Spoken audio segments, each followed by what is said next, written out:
ఎక్కడి నుండి వచ్చాం మనం? ఎచ్చటి నుండి వచ్చితివో అచ్చటి కేగుట ప్రాణికోటికి నైజము. మరణము అంటే అర్థం ఏంటి? మరణం అంటే శరీరాన్ని త్యజించి ఇంకో శరీరాన్ని ఎత్తుకోవడం, వెళ్ళడం.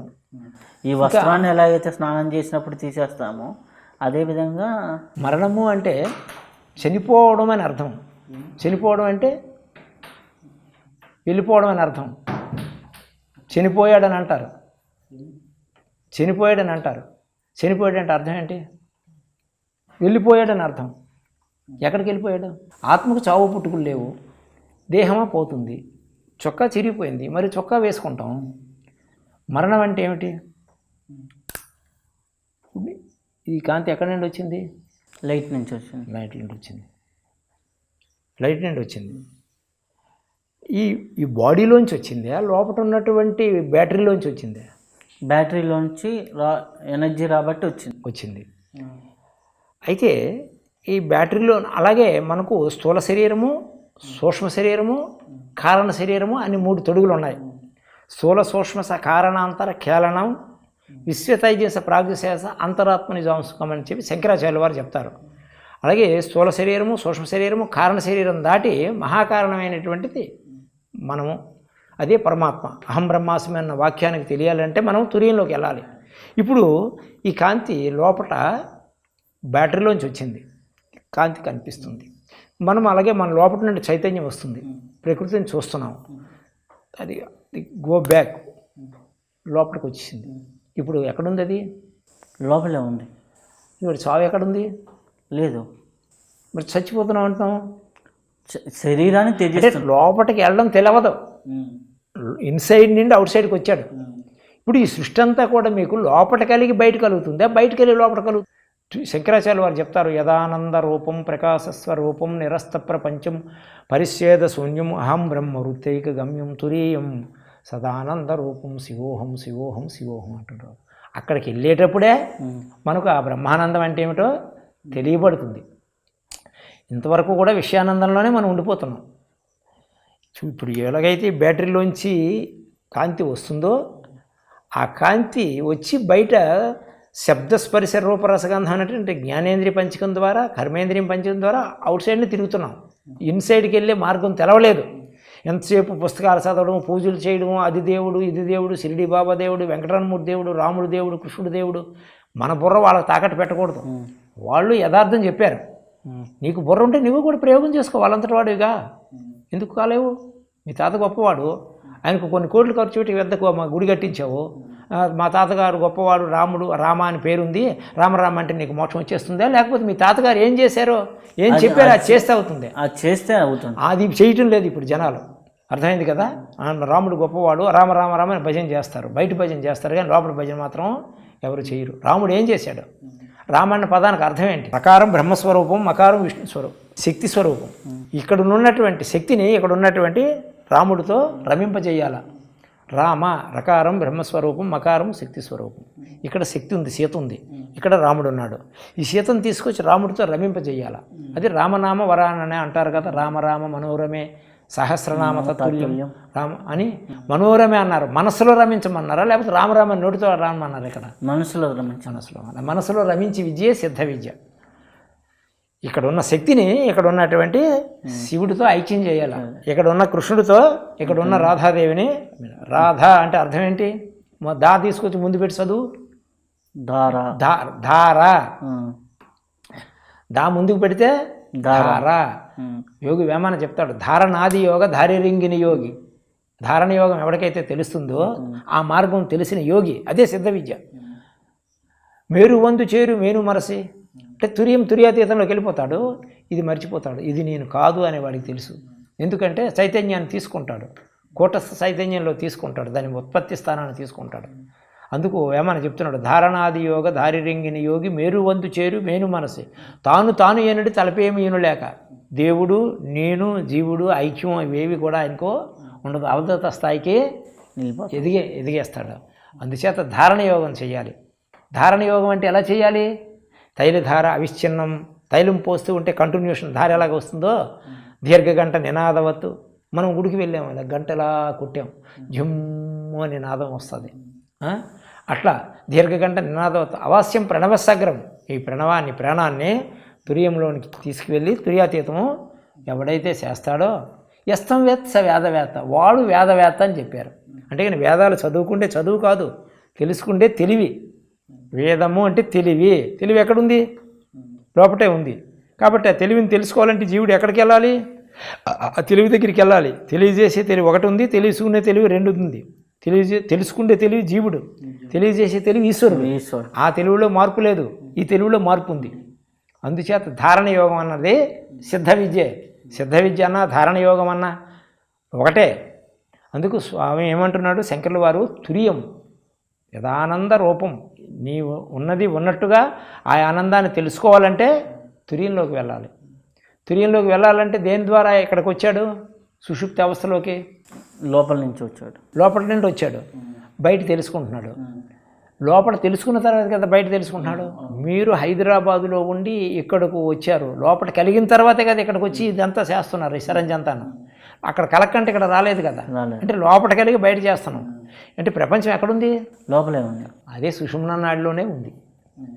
సుషుమ్నా వాహిని ప్రాణే సిద్ధ్యంతి మనోన్మని. సుషుమ్నా నాడిలోనికి ప్రవాహంలాగా, అంటే ఒక ఫ్లో అవుతుంది కదా వాటర్ ఏదో, ఆ విధంగా ప్రాణాన్ని పంపించాలి. సిద్ధ్యంతి మనోన్మని, మనోన్మని ఉన్మీలన అవస్థ వస్తుంది. అన్యదా ఇతరాభ్యాస, అటు వానికి ఇతరమైనటువంటి అభ్యాసాలతో పని లేదు. ప్రయాసం నైవియోగినాం, ఇటు యోగం తెలిసినటువంటి వాళ్ళకి, అంటే ఈ సిద్ధ విద్య తెలిసినటువంటి వాళ్ళకి ఇంకొక దాంతో అవసరం పూజలు పునస్కారాలు, అక్కడికి వెళ్ళాలి ఇక్కడికి వెళ్ళాలి, అది దేవుడు ఇది దేవుడు అని చెప్పేసి ఇంకా గట్టుకు పుట్టుకు మొక్కుకోవలసినటువంటి పనే లేదు. అహం బ్రహ్మాస్మి యదానంద రూపం ప్రకాశస్వరూపం. ప్రకాశమే ఆయన స్వరూపం. గాడ్ ఈజ్ ఎ లైట్ అంటారు. అసతోమా సద్గమయ తమసోమా జ్యోతిర్మ శాంతి మంత్రాలు చెప్పుకుంటాం, కానీ సాధన మాత్రం మనము చెయ్యము. స్వదేహ మరణం కృత్వ ప్రణవం ఉత్తరారణిగాను ధ్యాన నిర్మదనాభ్యాసాత్ పశ్చేద్దేవ నిగూఢవద్దు. శ్వేతాసుర ఉపనిషత్తు. అంటే సిద్ధ విద్య ప్రమాణాలు అంటున్నారు, అన్ని ఉపనిషత్తులో ఉంది. తన శరీరాన్ని ఒక కట్టిగా వేయమన్నారు, ప్రాణాన్ని పై కట్టినగా వేయమన్నారు. ధ్యాన నిర్మదనాభ్యాసాత్, నిర్మదనం అంటే ఇన్సైడు శరీరంలో ప్రాణాన్ని పైకట్టిగా వేసి శరీరాన్ని కింది కట్టిగా వేసి, నిర్మదనం అంటే బాహుగా రాపిడి చేయమన్నారు. అదే ఓంకార మదనం.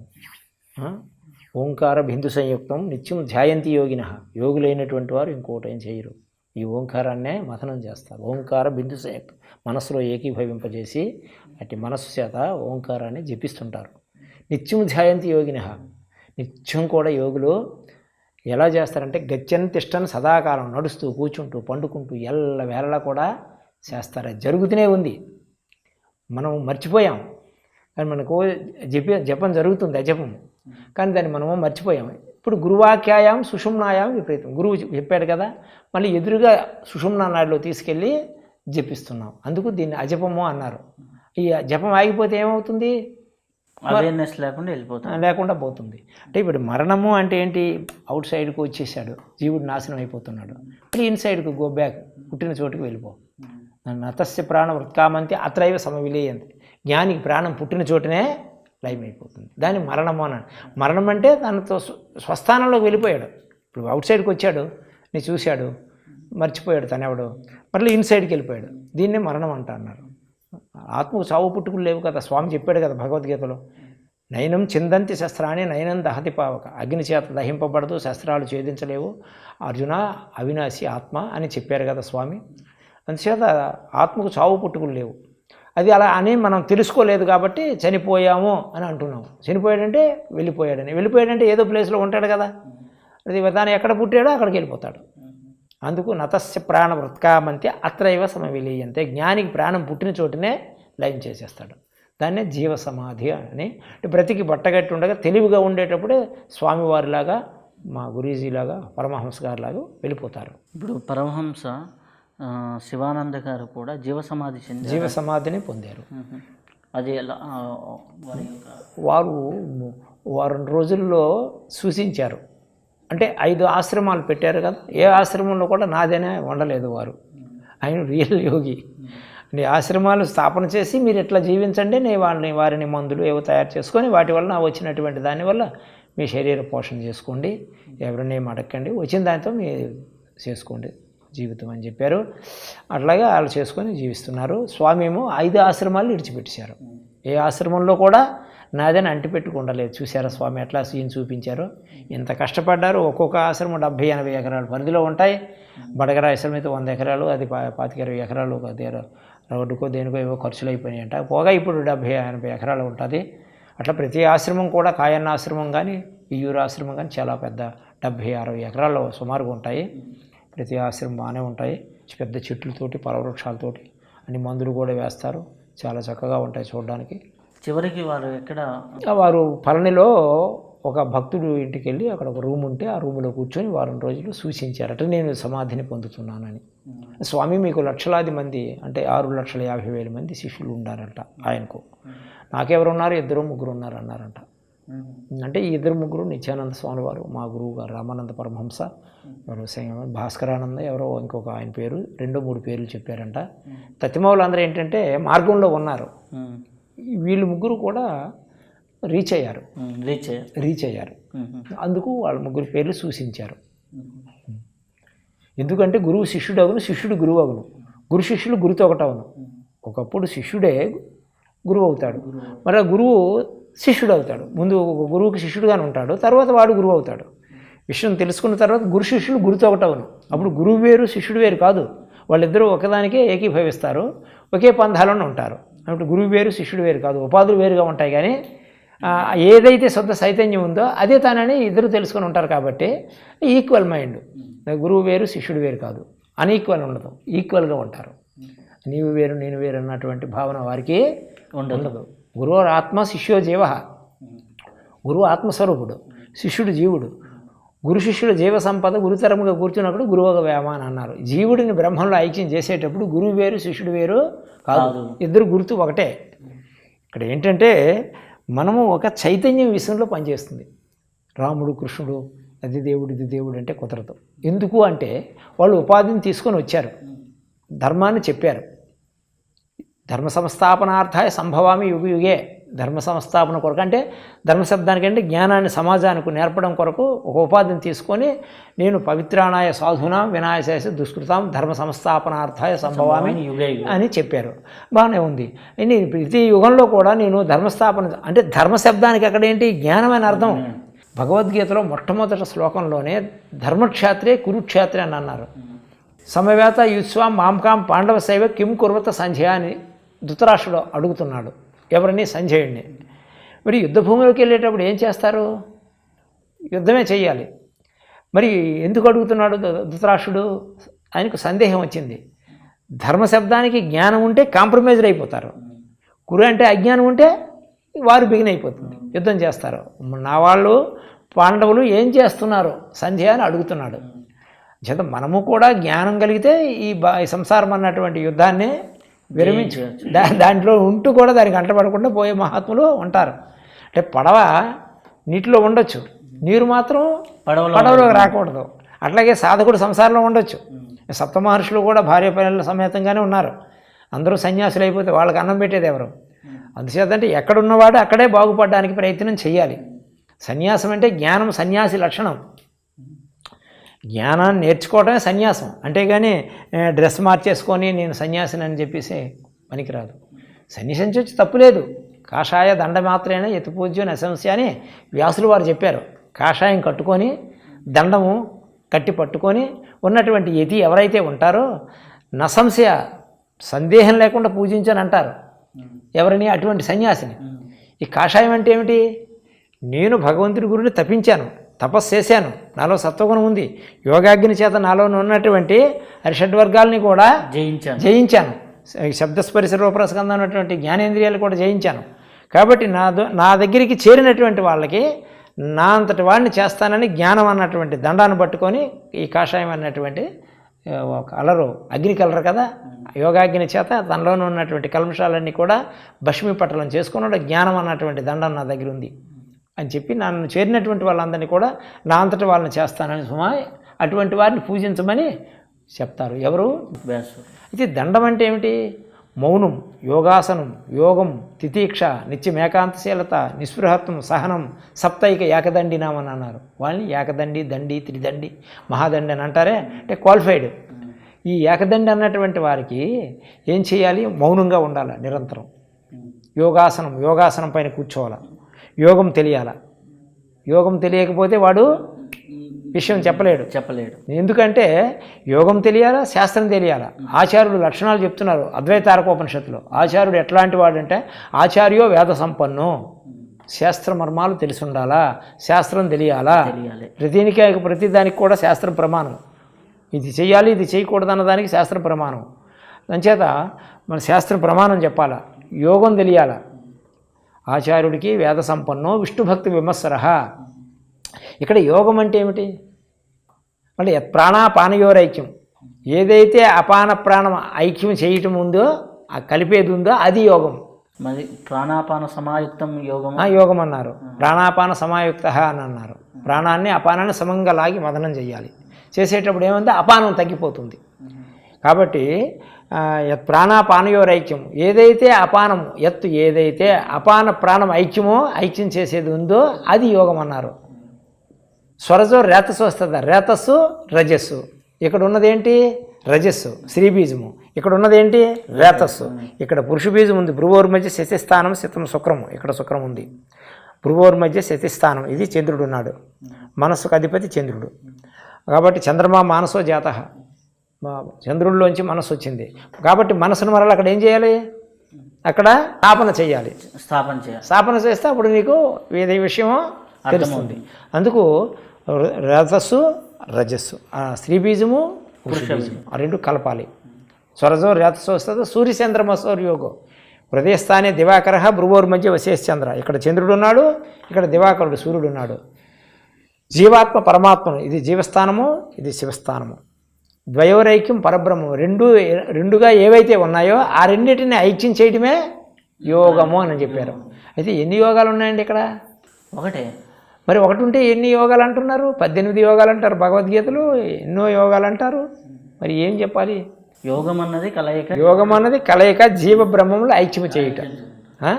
మరి జీవుడు నీ లోపటే ఉన్నాడు, పరమాత్మ కూడా మన లోపట ఉన్నాడు. ఉన్నటువంటి పరమాత్మను తెలియాలంటే జీవుడు ఎక్కడికి వెళ్ళాలి? పరమాత్మ స్థానంలోకి వెళ్ళాలి. మమైవాంశో జీవలోక జీవభూత సనాతన. నా యొక్క అంశమే ఈ జీవరాశి సంతానం అర్జున అని చెప్పి స్వామి భగవద్గీతలో చెప్తారు.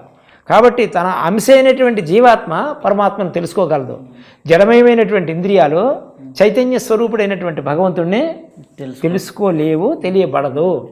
అయితే మనం అంతా కూడా ఏం చేస్తున్నాము? జడమయమైనటువంటి ఇంద్రియాదుల ద్వారా తెలుసుకోవడానికి ప్రయత్నం చేస్తున్నామా? చైతన్య స్వరూపుడైనటువంటి జీవుడి ద్వారా తెలుసుకోవడానికి ప్రయత్నం చేస్తున్నారా? ఇప్పుడు నేటి సమాజంలోనూ చెప్పండి. ఇంద్రియాల ద్వారానే ప్రయత్నం జరుగుతుంది. అది ఎట్లా అవుతుంది? జడములు ఇంద్రియాన్ని చైతన్య స్వరూపాన్ని గుర్తించగలవా? జడముకు ఏమీ తెలవదు. జడము అంటే సైంటిస్టులు చేస్తున్నారు. జడములోనే చైతన్యాన్ని చూడడానికి రీసెర్చ్లు చేస్తున్నారు. అవును, అది అంతర్గతంగా చేసుకుంటే వెళ్తే తెలుస్తుంది. ఎందుకంటే సృష్టి రహస్యం అంతా కూడా దీంట్లో ఉంది. ఇందులో సృష్టి రహస్యం అంతా మెదడులోనుంది. మెదడుకు మినహా ఇంక మీకేం లేదు. అందరికీ మెదడే. ఆ మెదడులో ఒక అతీతమైన శక్తి ఉంది.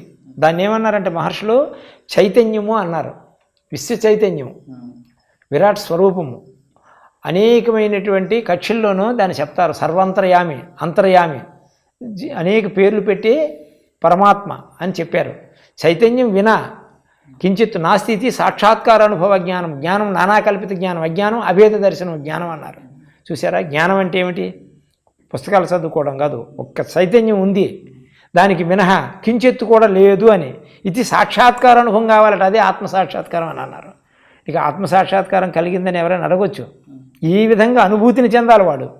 అంతేగాని నాకు ఏదో కనిపించింది అని అంటే అది చూడబడేది ఒకటి, చూసేది ఇంకొకటి, రెండు ఉన్నాయి. ఆ చైతన్యంలో తను విలీనమైపోయేటప్పుడు ఆ చైతన్యం వేరు, నేను వేరు కాదు.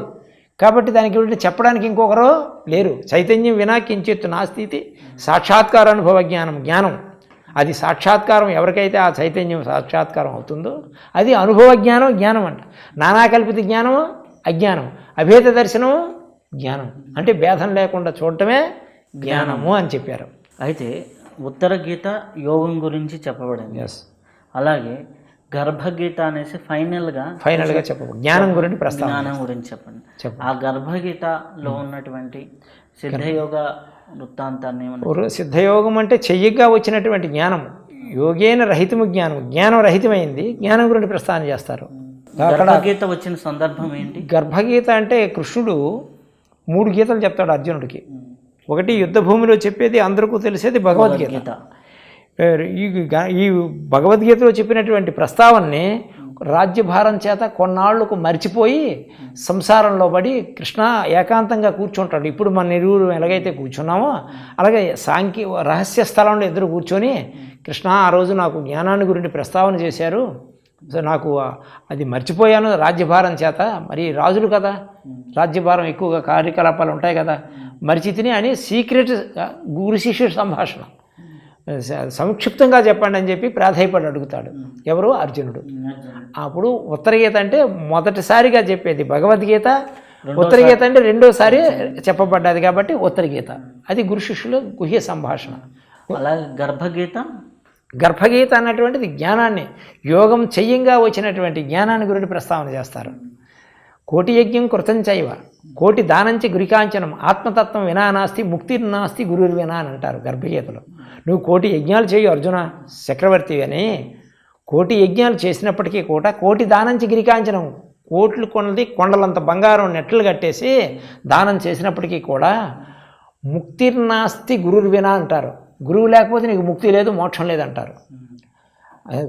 ఆచార క్రీతే కోటి ఆచారాలు చేసినప్పటికీ కూడా కోటి గోహైదానకం, కోట్ల కొలది గోవుల్ని, హైములు హైములు అంటే ఏనుగుల్ని, గజదాన గుర్రాల్ని, కోటి దానంచి గిరికాంచనం, కోటి దానంచి గిరికాంచన, ఆత్మతత్వం వినానాస్తి ముక్తిర్నాస్తి గురుర్వినా ఒక శ్లోకంలో చెప్తారు. ఇంకో శ్లోకంలో ఆచార క్రీతే నువ్వు కోటి ఆచారాలు చెయ్యు, గజదానం సహస్రంచ, వేలాది వేలు గజాలని ఏనుగులు దానం చేసినప్పటికీ కూడా ముక్తిర్నాస్తి జ్ఞానం వినా, నీకు జ్ఞానం లేకపోతే ముక్తి లేదు, మోక్షం లేదని అంటారు. ఇప్పుడు గర్భగీత అన్నటువంటిది జ్ఞానం గురించి ప్రస్తావన చేస్తుంది, అన్నిటినీ ఖండించేస్తుంది. మరి దానికి ఆచార్యుడు కూడా ఉండాలని అన్నారు. ఆ ఆచార్యుడు ఎటువాడై ఉండాలంటే వేదశాస్త్రాలు తెలియాలా, శాస్త్ర మర్మాలు తెలియాలా, భక్తుడై ఉండాలా, యోగం తెలిసి ఉండాలా, తనకు తెలిసిన యోగాన్ని చేరినటువంటి వాళ్ళకి ఇది నాయన నేను చేశాను నువ్వు చెయ్యని చెప్తాడు. అందుకు ఆచార్యో వేద సంపన్నో విష్ణుభక్తి విమత్సర, మాత్సర్యం లేనటువంటి వాడై ఉండాలా, భేదబుద్ధి ఉండకూడదు, మాత్సర్యం లేకుండా ఉండాలా, అహంకారం ఉండకూడదు. యోగజ్ఞో యోగనిష్టస్య, యోగం తెలిసి ఉండాలా, యోగ నిష్టలోనే ఉండాలా. తస్మాత్ యోగాత్మక సదా శుచి, యోగం చేత సదా అంతఃకరణం శుద్ధి కలిగినటువంటి వాడై ఉండాలి. చేరినటువంటి వాళ్ళకి ఇది నేను చేశాను నీవు చేసుకున్నాయన అని చెప్పి మా గురుదేవులా చెప్పాలి. అయితే మీ దగ్గరికి వస్తే సిద్ధ విద్య నేర్చుకోవాలని వాళ్ళు ఎట్లా అంటే ఏ స్థితిలో రావాలి, ఏమేమి తీసుకొని రావాలి, ఏమన్నా వాళ్ళు నియమాలు పాటించాలా? నియమాలు తప్పనిసరిగా పాటించాలి. నియమాలు నా శ్రేయోని నియమం వేనని ఉపనిషత్తుల్లోనే చెప్పారు మహర్షులు. నియమం అన్నది లేకపోతే ఎవరు కూడా ముందుకు పోలేరు. ప్రతిదానికి నియమం ఉంటుంది, అందులోనికి ఇది బ్రహ్మ విద్య. కాబట్టి రోగి పచ్చిని తప్పితే పర్వాలేదు, కానీ యోగి పచ్చిని తప్పితే యోగం కుదరదని చెప్పేశారు. కాబట్టి పథ్యం ఉండాలా, ఆహార నియమం ఉండాలా, నివాస నియమం ఉండాలా, సంసర్గ దోషం కూడా కంట్రోల్ చేసుకోవాలా, ఎవరితో పడితే వాళ్ళతో తిరగకూడదు, ఆహార నియమం కూడా ఏది పడితే తినేయకూడదు, సాత్విక ఆహారం తీసుకోవాలి. ఆహారం అన్నటువంటిది పొట్టకు రూపాయి వాటాలోనూ అర్థం ఆహారం, సాత్విక ఆహారం. తీసుకున్నటువంటి ఆహారంలో శుద్ధ సాత్వికం అయినటువంటిది ఉండాలి, క్షారకారాలు ఎక్కువ వాడకూడదు. తర్వాత ఏకాంత ప్రదేశంలో కూడా ఉండడానికి ప్రయత్నం చేయాలి. రామకృష్ణ పరమహంస గారు కూడా చెప్తారు, రోజుకు 2-3 గంటలైనా సరే నీ ఊరుకు పక్కనే ఒక తోట ఏదైనా ఉంటే అందులోకి వెళ్ళిపోయి అక్కడ 2-3 గంటలు గడుపు అని అంటారు. ఏకాంతంగా ఉండాలి. జనాల్లో ఉన్నందువలన ఈ విషయం తెలియదు, అంచేత ఏకాంతంగా ఉండాలి, శుద్ధ సాత్వికమైనటువంటి ఆహారం తీసుకోవాలా, సంసర్గ దోషం ఉండకూడదు, ఎవరితో పడితే వాళ్ళతో తిరగకూడదు, ఏది పడితే అది తినేయడానికి లేదు. ఆహార శుద్ధం వల్ల ఆహారం తాలూకా సూక్ష్మాంశమే మనస్సు. కాబట్టి ఆహారం శుద్ధంగా ఉంటే మనస్సు చక్కగా ఉంటుంది. దానివల్ల నీకు విషయం కూడా తెలియబడుతుంది. ఆహార శుద్ధే సత్వశుద్ధి, సత్వశుద్ధే మనశ్శుద్ధి. ఆహార శుద్ధి వల్ల సత్వం వస్తుంది, దానివల్ల మనశుద్ధి అవుతుంది. మనశుద్ధే ధ్రువాస్మృతి, సర్వగ్రంథులు విడిపోతాయి. విజితే హృదయ గ్రంథి, సిద్ధ్యంతే సర్వసంశయ, క్షీయంతే సర్వకర్మాని తస్మిన్ దృష్టి పరామరి. పరమాత్మ సాక్షాత్కారం కలగాలి అంటే హృదయ గ్రంథులు భేదించాలి. విజితే హృదయ గ్రంథి ఉపనిషత్తులు చెప్పారు. సిద్ధ్యంతే సర్వసంశయ, సర్వ సందేహాలు కూడా నివారణ అయిపోవాలి. క్షీయంతే సర్వకర్మాని, సర్వకర్మలు కూడా నివారణ అయిపోవాలి, సందేహం ఉండకూడదు. కర్మలు అంటే సంకల్పములు. కర్మకి స్టార్ట్ కారణం ఏది? కర్మ కోసం కారణం ఏది? సంకల్పం. సంకల్పాలు కనడానికి కారణం చిత్తస్పందనం భవతి కర్మ అన్నారు వేదంలోను.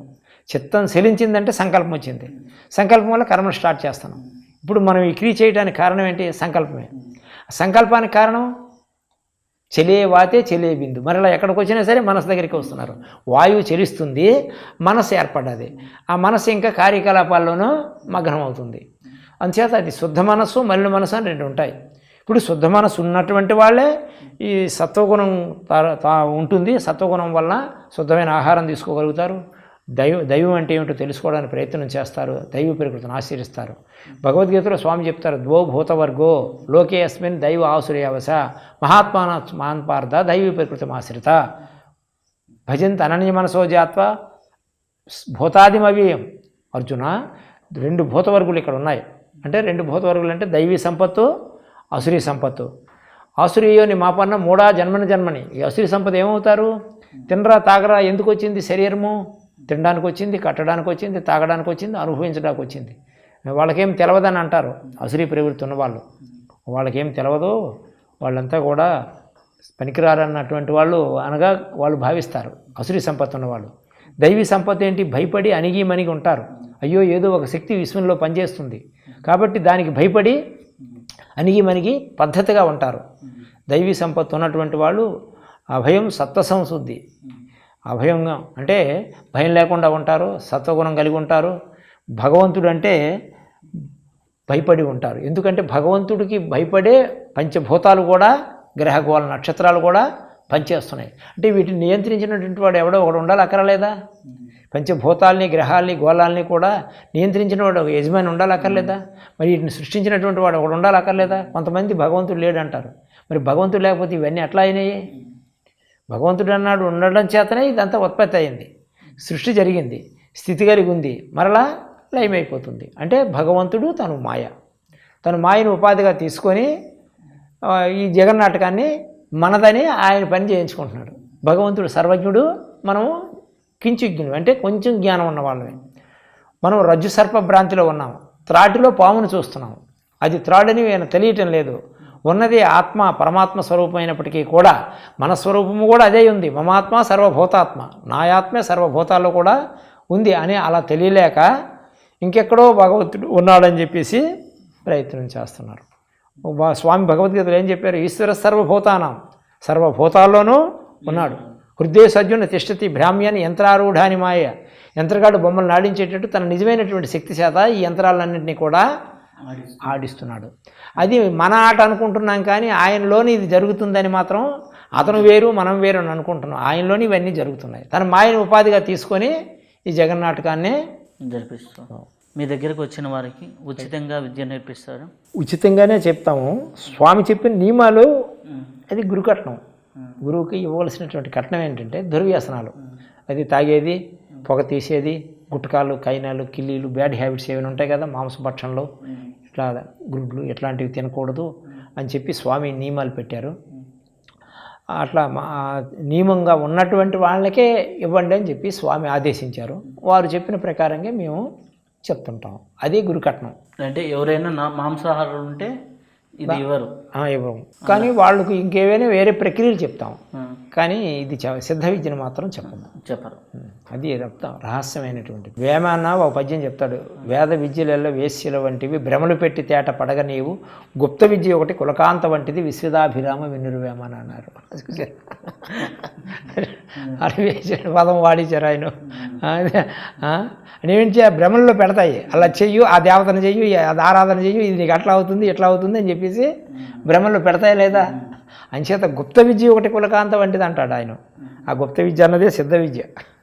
అదే ప్రాణాయామము, అజప గాయత్రి, నాదానుసంధానము. శంకరాచార్యులు వారు చెప్తారు. యోగతారావళిని ఒక చిన్న పుస్తకం ఉంటుంది. వారు యోగం తీసుకున్న తర్వాత శ్రీశైల గుహలో కూర్చొని సాధన పంచకం యోగతారావళి రాశారు. చిన్న బుక్కే, 26 శ్లోకాలు మాత్రం ఉంటాయి. యోగతారావళిలో చూడండి, ఈ విద్య అంతా ఉంటుంది.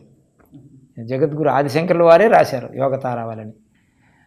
అందులో మొట్టమొదటి శ్లోకంలో ఏం చెప్తారంటే, సపాద లక్ష సదాశివోక్త అని లయావధాన అని వసంతలోకి నాదానుసంధాన సమాధిమేకం మన్యామహే మాన్యతనం లయాన మొత్తమం అని అన్నారు.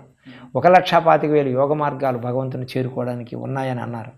ఎందుకంటే ఒక్కొక్కరు ఒక్కొక్క మార్గాన్ని అనుసరిస్తారో ఇట్లావే సదాశివుడి చేత 1,25,000 మార్గాలు ఉన్నాయి. అందులో లయ యోగము లేక నాదానుసంధానం అన్నటువంటి ఒక యోగ మార్గం ఉంది.